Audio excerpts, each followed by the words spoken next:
You said that 9 months ago. Now an estimated 40,000 Palestinians are dead. Nearly 100 hostages remain. Just last week, Prime Minister Benjamin Netanyahu said there's not a deal in the making.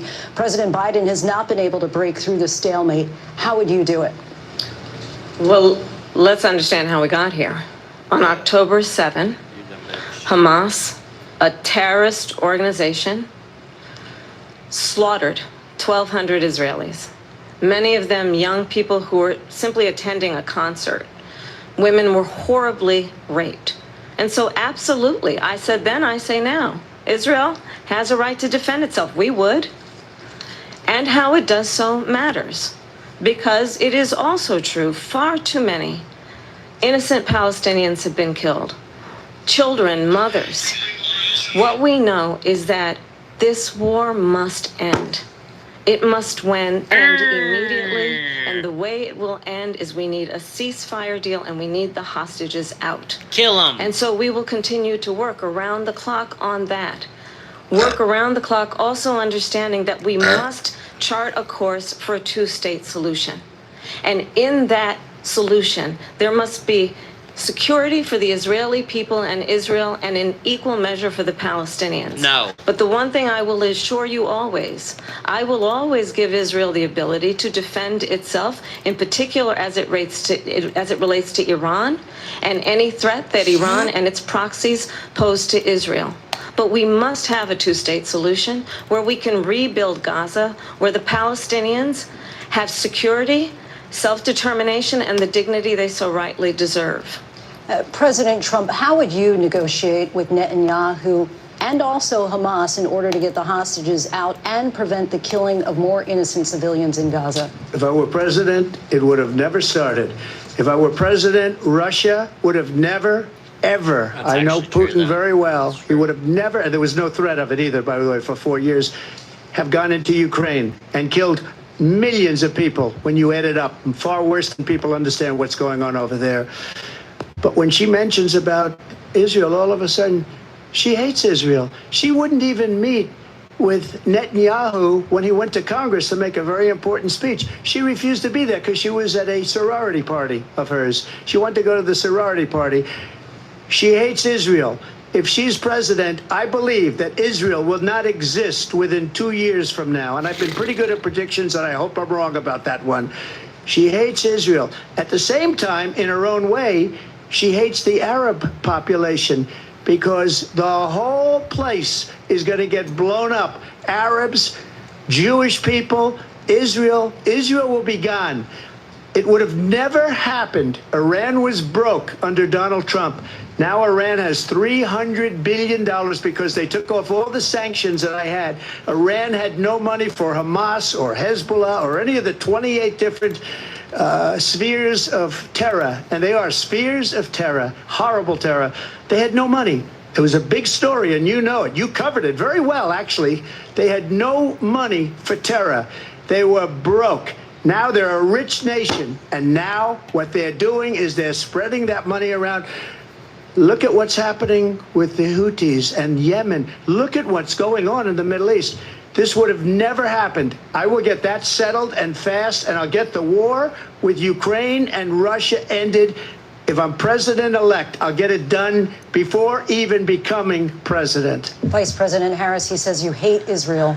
That's absolutely not true. I have my entire career and life supported Israel and the Israeli people. He knows that. He's trying to, again, divide and distract from the reality, which is it is very well known that Donald Trump is weak and wrong on national security and foreign policy. It is well known that he admires dictators, wants to be a dictator on day one, according to himself. It is well known that he said of Putin that he can do whatever the hell he wants and go into Ukraine.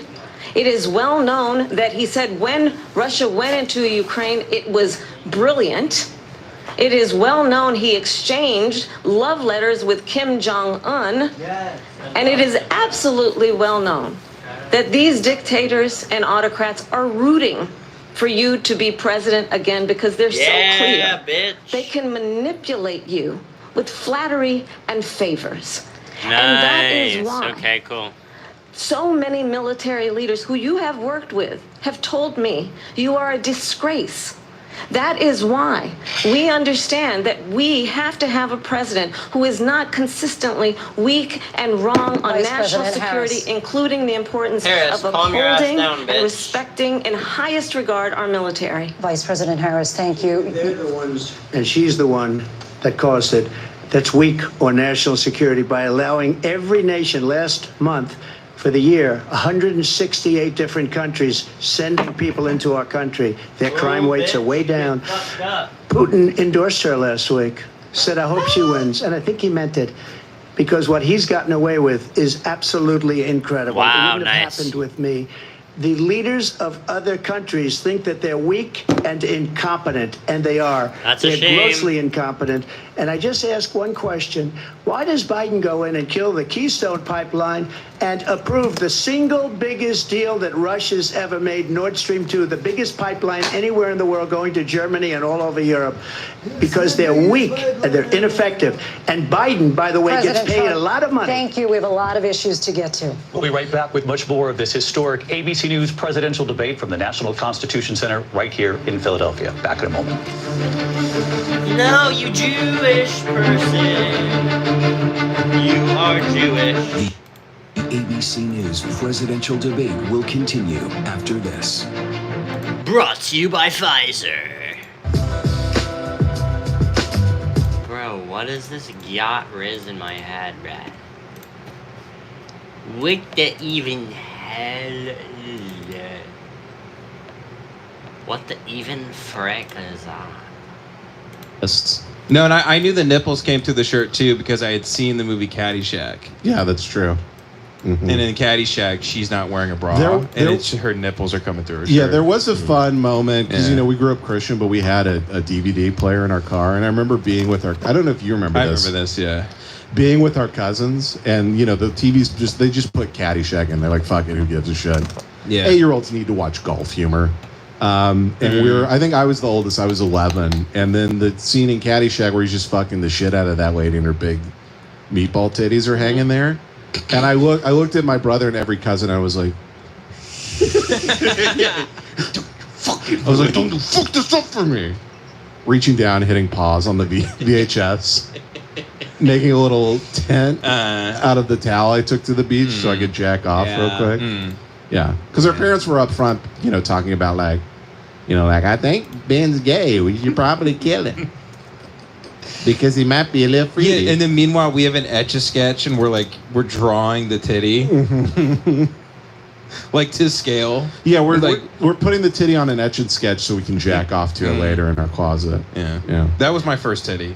Was it Etch-a-Sketch? Caddyshack. Caddyshack. A Caddyshack titty. Caddyshack in the movie Airplane has titties for like 3 seconds. Yeah. Airplane has titties in it? Yeah, there's one random scene where they're crashing and just a lady's like huge tits like walk into frame for a second. That movie's so funny. And I remember at 11 years old, I was like, thank you, Zucker Brothers. I saluted like I was David Goggins. And I was like, who's going to carry the boats? Didn't you used While I jack off. Didn't you used to jack off to Schindler's List? I did. I had an old bit. I forgot about that. I had an old bit about that because I was, weirdly, I was obsessed with the Holocaust as a kid. Just because I was like, finally. It was so hot. Like, finally, we show them up.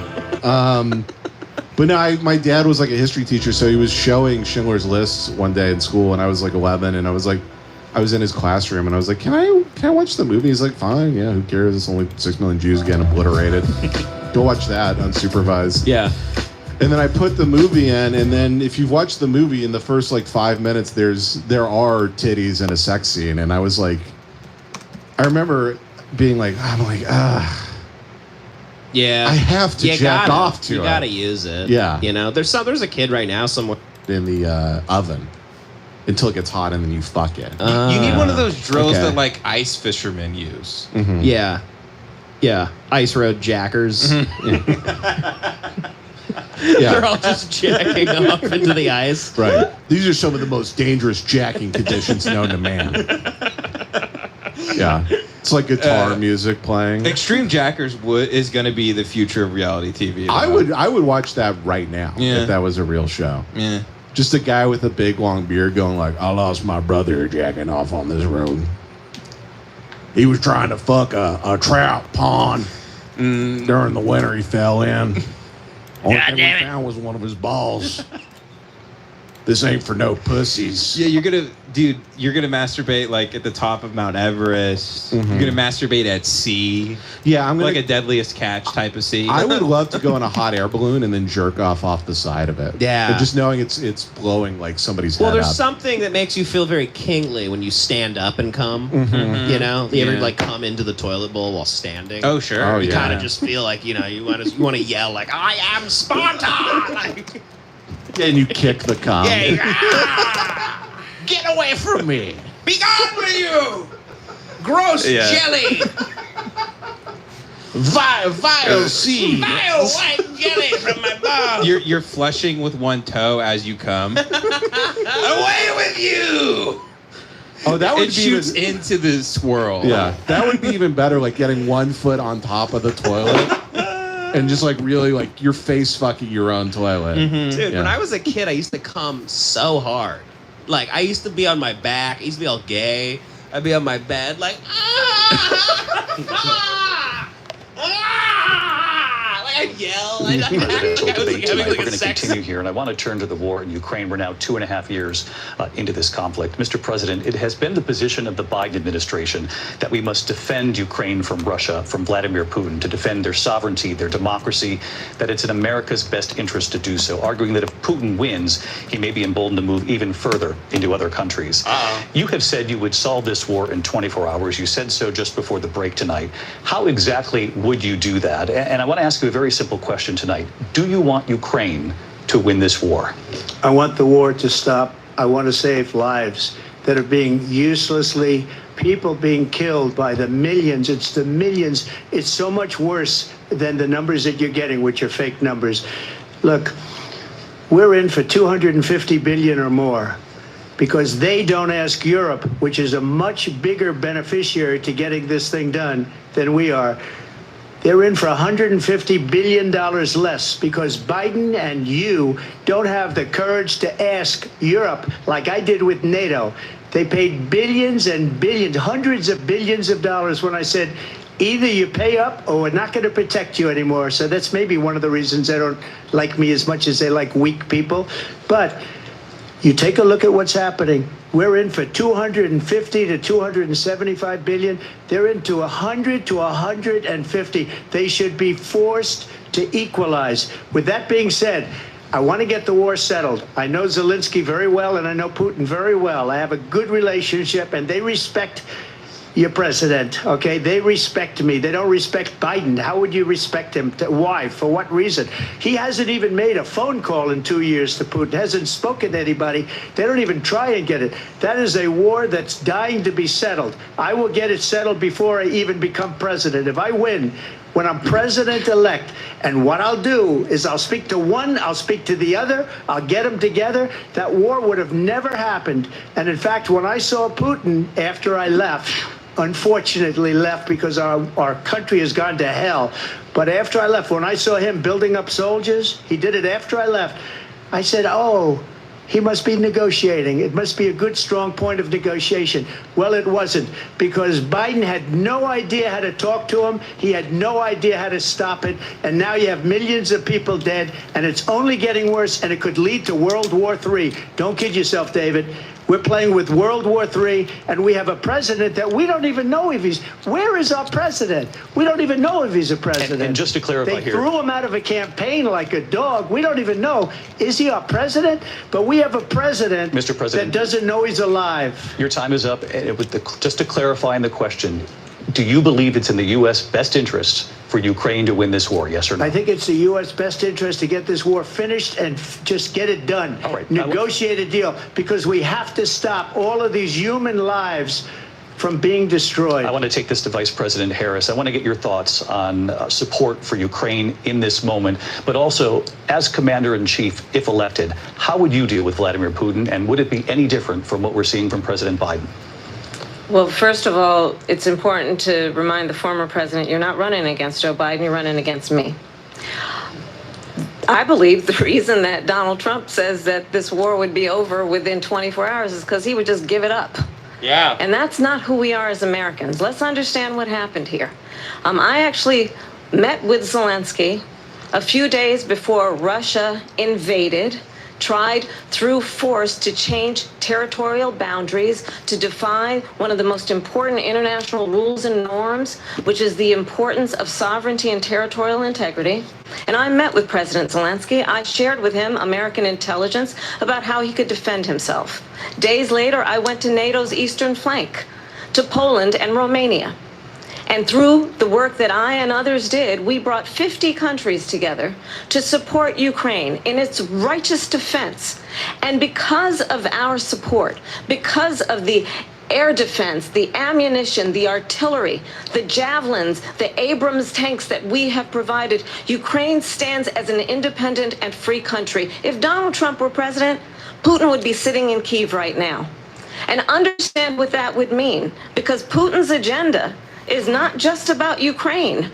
Understand why the European allies and our NATO allies are so thankful that you are no longer president, and that we understand the importance of the greatest military alliance the world has ever known, which is NATO, and what we have done to preserve the ability of Zelensky and the Ukrainians to fight for their independence.